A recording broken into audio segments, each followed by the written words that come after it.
Not all mics are made equal, and it's definitely the case with the higher end dynamic mics like the Rode ProCaster that comes in at $210. But is it really twice as good as the Rode Podmic that only costs $100?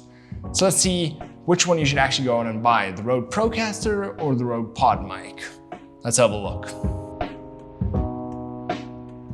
Inside of the box of the Rode ProCaster, you are greeted with a leather pouch where you will find the Rode ProCaster inside, as well as a little joint to actually connect it to a mic arm. Now, of course, as well as all of that, you also find your manual, as well as a 10-year warranty on the Rode ProCaster, which is actually pretty insane.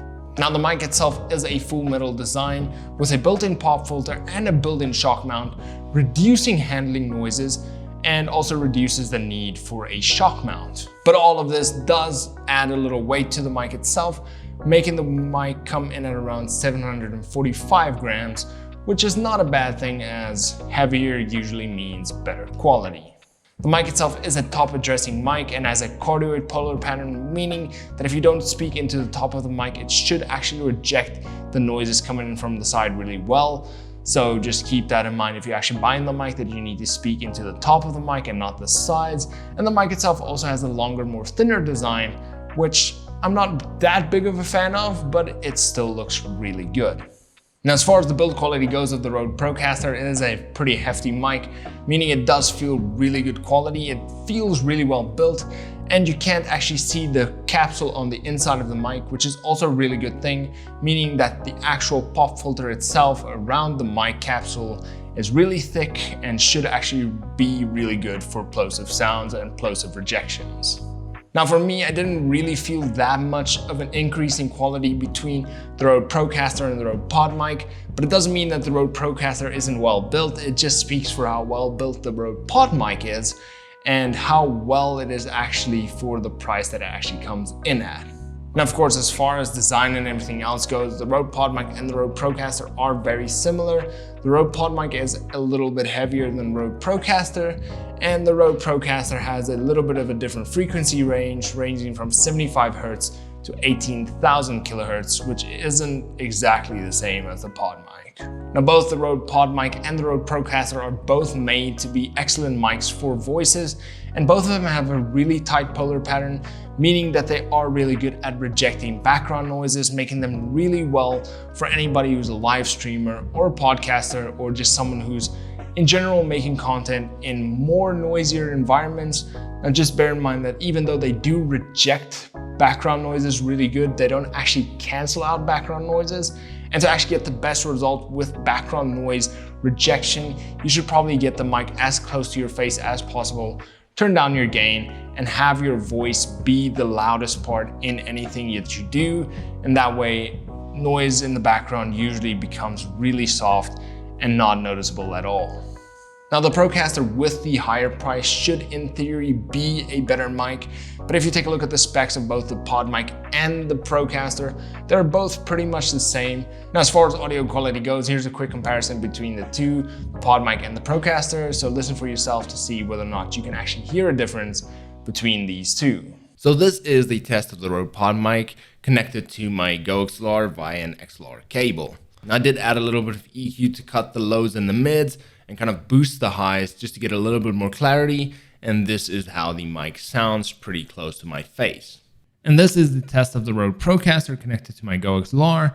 I of course added some EQ as well to cut the lows and the mids and boost the highs to add a little bit more clarity.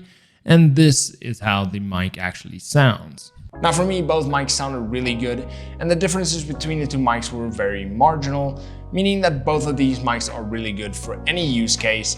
And in general, if you're going to be using these for live streaming where you have a lot of audio compression, the Rode Podmic should be more than enough, as you won't usually hear the difference between those two as the audio compression is really high. But in anything else, if you have a podcast or anything, the Rode Podmic could still be a little better for a situation like that. But it all comes down to what you like, what you feel, and of course, what your budget is. Now, of course, if you're looking for a better mic, the Rode ProCaster in theory is a better mic, and it should give you better audio quality in use cases like podcasts, radio shows, etc. But for me, I cannot justify having people buy a ProCaster in scenes for live streaming or YouTube videos, as the audio compression is a little bit more higher in those situations, meaning that you won't actually get the benefit from the more expensive mic. And in that case, the Rode Podmic should be more than enough. Now, another reason why you might not want to actually invest in the more expensive mic for live streaming and YouTube videos is that most people actually watch it on their mobile devices, meaning that they're watching it through their mobile speakers, meaning that they won't even hear the difference between the two mics anyway. So if you are someone who's looking for a good quality mic for your live streams or YouTube videos, then look no further than the Rode Podmic. Of course, if you want to get the Rode ProCaster, you're more than welcome to do that. But at least for my recommendations, save the $100 and rather invest that $100 extra into a better audio interface rather than spending a lot of money on your mic and then getting a cheaper audio interface.